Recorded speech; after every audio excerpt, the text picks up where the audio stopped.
Hello, everybody. Welcome to Moonshine's Tarot. I am Moonshine. We're going to grab from the magical box today. So, now, the magical box is not exactly where I can access it. So, I'm just going to keep it where it is and open it and jam my hand in there and grab what we need. So, take what resonates and leave what doesn't, okay? As we know, these are general messages. They will not resonate with everybody, okay? So take what resonates and leave what doesn't. We have personal readings going on too. whitneymoonshine@gmail.com. Everything is in the About section. Check that out in the channel. Check out the 13th moon as well. We do Zodiac readings over there. And at the end of this reading, I will pick the Zodiac sign that will be getting a reading put up for it today over there. All right, anything else? One more thing. Okay. So now that we have our plot, let's go ahead and read what's here. All right, Ace of Cups, fresh start. Okay, it was in reverse, so numb and vulnerable. Life's up and downs. Let's see what this next one is. Ooh, the devil. Okay, so life's up and downs are leaving you drained and open to attack. Okay, and then the Ace of Cups in reverse as well.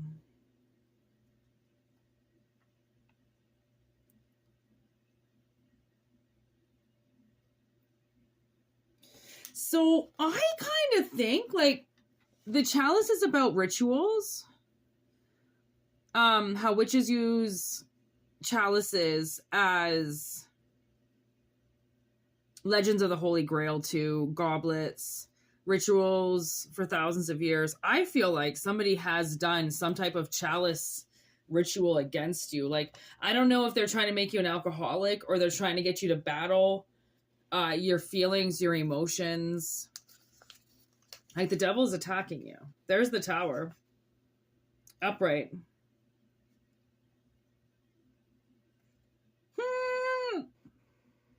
Okay, this is about Stranger Things. Not even the steel reinforced walls of the Hawkins lab can withstand the will of the determined demi-gorgon. Some forces cannot be contained like the life-altering change the Tower predicts. While it may feel like your world is ending, destruction precedes creation. After all, if the demi-gorgon hadn't entered our world, how would the party have become heroes? Instead of fearing the unknown, embrace the change and welcome the chance to grow.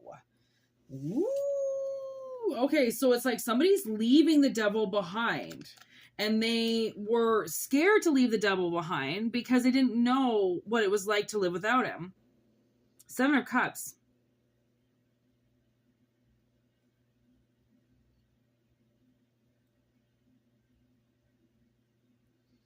Okay, so I'm just going to read this, basically. The Seven of Swords, it's going to explain the card, okay? It concerns a young amateur magician. I was going to say musician, so I don't know if you're a musician, but concerns young amateur magician Artie Mancini, who finds a magic skull cup in the forgotten storeroom of a long shuttered magic supply warehouse.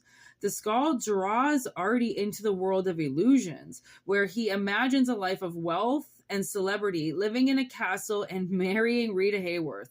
The Seven of Cups is about being weary of the intoxication of dreams. Oh my God, intoxication, see? They always seem obtainable. Okay, they always seem obtainable and they're always just out of reach. It's important to keep both feet on the ground. Okay, so it's like somebody knows they have to leave something behind. Okay, or they're going to live in a world of illusion. Okay, oh my God, look at the Tower again. Dun, dun, dun, dun. So 2 Tower cards. That's from the Stranger Thing. This is from the Labyrinth deck. Okay, so double tower. Something is the relationship you have with the devil is over. And it's going to be a little bit confusing because you've been in this world of illusion because the devil's always been there. There's vision. When you choose this symbol, it means that no matter how you lose your life, how you lose in your life, something better will replace it. Number 8, infinity. So just because, you know, when the tower comes down so then you can move on. It doesn't come down to fuck you. It comes down to release you. Okay? The Babadook. Ooh, you'll see him if you look. That's the whole thing about the Babadook, is the mother doesn't believe. And the child is like, are you fucking crazy, Mom? He's right there. And she's like, no. We don't believe in things like that. He's not real. Blah, blah, blah. Yeah, he fucking is real, okay? Books are portals. They can take us to other worlds and let us inhabit the consciousness of the characters found in the pages. But does the door open both ways? What or whom might we let in? Made manifest, a bad idea cannot be destroyed or denied. It will pop up again, but nothing can be changed until it is faced. When you read, okay, what can you read between the lines? Nothing can be changed until it is faced. What can you read between the lines? That's what I always say tarot is. Tarot is, I have to say it, okay, in lines, but the analogy of it is between the lines. The analogy of it is the story that's not being told, but is yet being told through the story of the analogy. Okay, so somebody is like, you want to, you know, this is almost like FAFO, you know, like if you know that something's there, but you don't want to face it, then it's going to control you forever. You have to face the man in the mirror. You have to face your problems. You have to face what happened. You have to face the truth. Okay. So, and the truth is there that somebody's been controlled by the devil, and they have to face that truth. If you look hard enough, is that the answer to your story? Trickster, it. So clearly the devil, aka it, has been appearing throughout your life in various ways. Because it attacks everybody. Desire. Not everything is in reach, my child. Sometimes I must create distance between what you want and when or how you are meant to receive it. Okay? I feel like the devil has denied you a lot because it tricks you into believing fear. Okay? That's witchcraft. Okay, if you're going to make a move and do something, when you hear that second guessing yourself bullshit, that's the witchcraft. That's the fear kicking in, and that's the devil saying for you not to do something. We all have to take risks. Honestly, what is life without risk? It means nothing if you don't try. Okay, so this is something that's saying to you basically, if you try and do this, you're going to fail. That's what it's going to say to you because it wants to trick you into believing you can't live a life without it. When damn right you can. Fuck that. Nightmare on Elm Street. Something about somebody's dreams. Okay, it said it in it. Was it in this one I heard?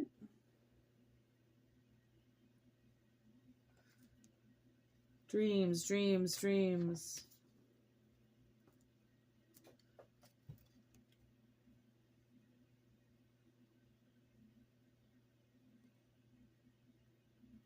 I don't know. I thought I saw the word dreams somewhere, but I can't find it, so I don't really know where it was. But something is about dreams. Like that's about Nightmare on Elm Street.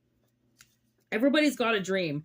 The weird jumble of dream logic can feel beyond our control, almost as though someone else is pulling the strings.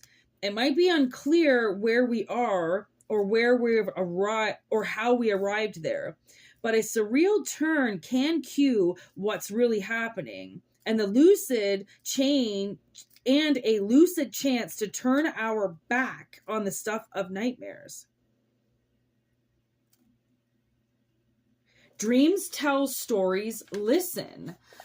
Okay, so your dreams are, I believe, trying to communicate with you that you do not need this crutch anymore. You do not need this devil trickster energy fucking with you anymore, giving you illusions that you can have something, but yet never giving it to you. So it's always dangling something in front of you. Wow. Okay, so literally this is, the devil is the one that's been dangling shit in front of you. I mean, I don't really know how to word that, but let's just do that.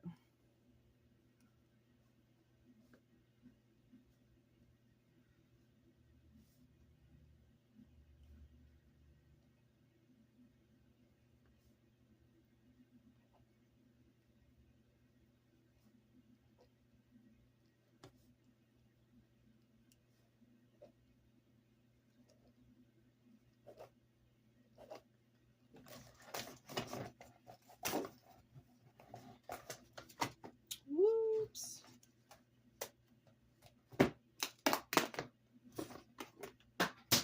Whoops. Oh my gosh, I still have one left. Hold on. 1, 2, 3 on the clock. The sun. The very last card. You know that song, The Sun Will Come Out Tomorrow. Bet your bottom dollar that tomorrow. Okay. Psycho. Look at this one's cut in half. I don't know what happened. Maybe I obviously just cut out this guy. Look what he's doing. He's pointing. Okay, he's pointing. And I feel like, you know, that's you finally noticing that the devil is the one to blame here. The devil's the one that's been keeping the life you truly want away from you. Okay, and he's been denying you. And I think that that's what this denial card is. If you kind of look at it, it's a little bit hard to see, but see how she's trying to reach for those grapes, or I don't know, the hand is trying to reach for the grapes, and you can't reach it. It's right there, but you can't get it. And that's what did that just focus in on me? I don't know, something just scared me in my phone. I don't know what it was, but it seems like, you know, they've definitely been dangling something in front of you and not letting you have it, and possibly, you know, saying that your addiction is going to ruin it. You know, like you can't have nice things because you have addiction problems. You can't own a house because you had addiction problems, right? And it's like, okay, well then your addiction becomes your crutch. Like everybody just blames your addiction as if there's no way that you can get around it, so you don't deserve to live or get things because your addiction says you can't. So now it's like basically telling the devil to beat it. You don't need to live off this addiction anymore. You don't need to drink to make yourself feel better or do a certain drug to make yourself feel better anymore, you know, to numb the pain and chill out. Like, life hurts, and, you know, to numb it out, you know, I hate my father, and I quite frankly, I talk a lot of shit about him because I hate him so much. He's just a deadbeat fucking piece of shit. But there are certain little, like, lessons I've learned from my father over the years. And there was this time, I think I was in high school, and he had to come and pick me up from school because there was a reason why I was driving in the truck with him. He would never pick me up if there wasn't a reason. So I was on my way somewhere with him, and he had hurt himself that day at work. And I was like, what happened? You know, blah, blah, blah. And he's like, he just, you know, I think he missed a step or something. And he what do you call that? The Hulk, when he stomped down on the ground, right? Because he missed that last step, and he fucked his ankle up. And it was really bothering him. And I was like, well, why didn't you take some Advil? You know, like, why didn't you take some Tylenol or something like that? And he's like, well, because I didn't know how bad I hurt myself. And he's like, and I didn't want to take something. He's like, and numb the pain. And then if I really hurt it, he's like, hurt it even more. And I went, wow. You know, because I'm so used to numbing the pain because my back is so bad, and, you know, my fibromyalgia is out of control sometimes, and my Crohn's hurts, and I have migraines, and, you know, all these things so I just am automatically, you know, used to just popping pills because I can't stand pain anymore. But I don't take any high dose pain pills. It's just Advil and Tylenol for me. That's about all I take. And, just, I don't know where I was going with that. Where was I just going with that?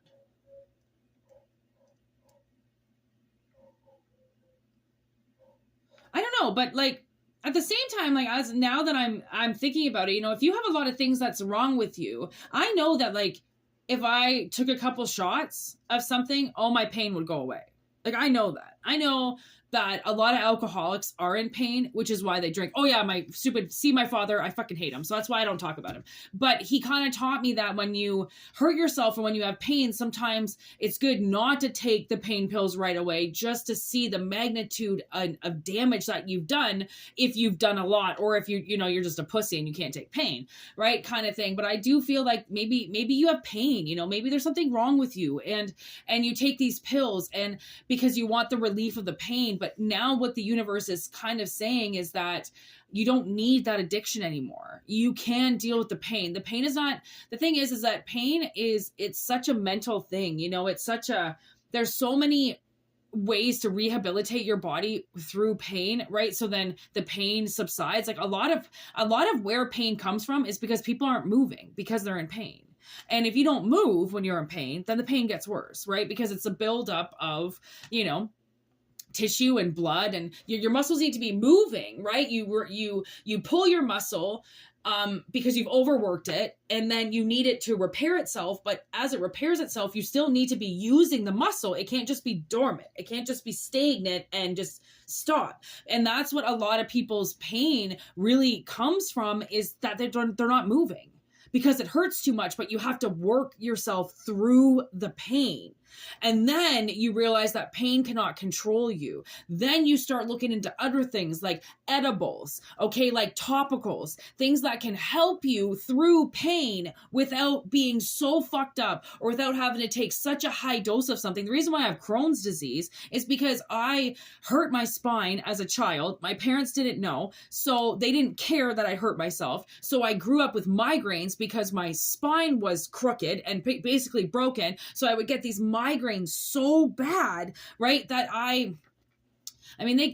my parents told me that I just wanted drugs and that I just wanted all this shit. And like, the doctor said I was looking for pain pills, everybody. And so I was popping a lot of Advil to get rid of these headaches, to get rid of these migraines that they're telling me is my fault because I smoked cigarettes at the time or because I drank alcohol. Clearly, it's all my fault. So they wouldn't really help me. So I popped so much Advil that I gave myself basically Crohn's disease. I basically gave myself a stomach disease because of the acid in the pills ate away my stomach lining. I didn't know that. But if I had gotten help from my parents, I could have rehabilitated myself. I could have gone to the chiropractor. I could have, but they didn't want to spend the money. So I get fucked with the broken body, 30 years later. And they still won't take responsibility for it because why? They should have seen, but they didn't want to because life was too hectic and I was too much of a pain in the ass. I mean, they're always just going to blame me. So because your parents still blame you for you getting hurt, you are the product of something that tells you need to pop the pills to get rid of the pain. And to be honest, I don't really think you do,